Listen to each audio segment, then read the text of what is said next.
Introduction.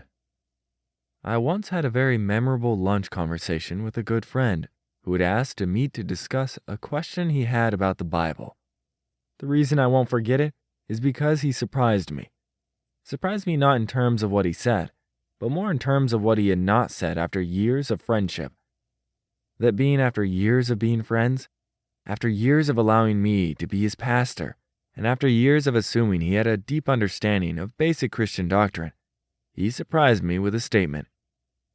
Pastor Thomas, I really appreciate your friendship and your teaching.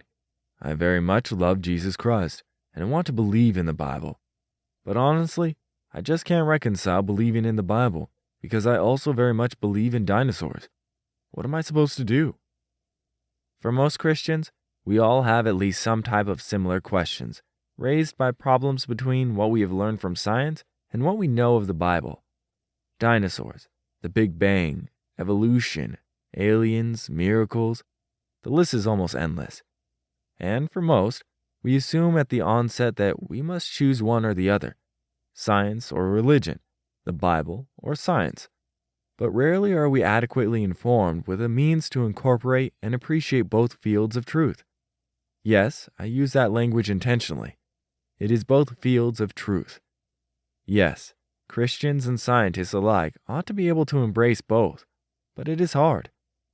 Why is appreciating science and religion, especially the Christian Bible and science, so difficult?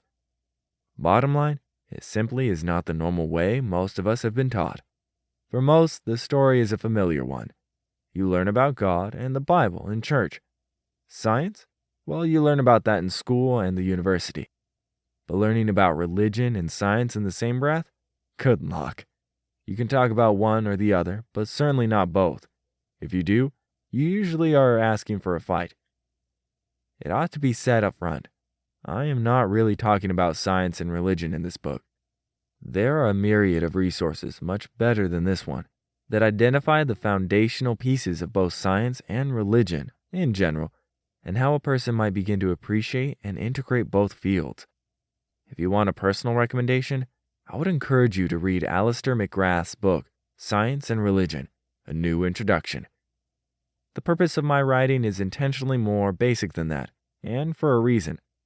My goal is to offer more of a primer to Christian thinkers who are ready to at least engage the initial questions related to this field of science and Christian logic. It is a field ripe for exploration, and for me at least, it is amazingly liberating to discover that scientists and Christians can be great friends and partners in discovering God's deeper truths about the world, both within and around us. The point here needs to be clear. Science and Christianity need not be enemies. In fact, it is incredibly liberating to discover how much they support, play off, and even need each other. God gave us the desire to discover and the brains to understand a wealth of information about the world around, within, and beyond us. Neither science nor religion should pull us away from God. Rather, both should draw us to Him, and to a more profound understanding of our place in the cosmos.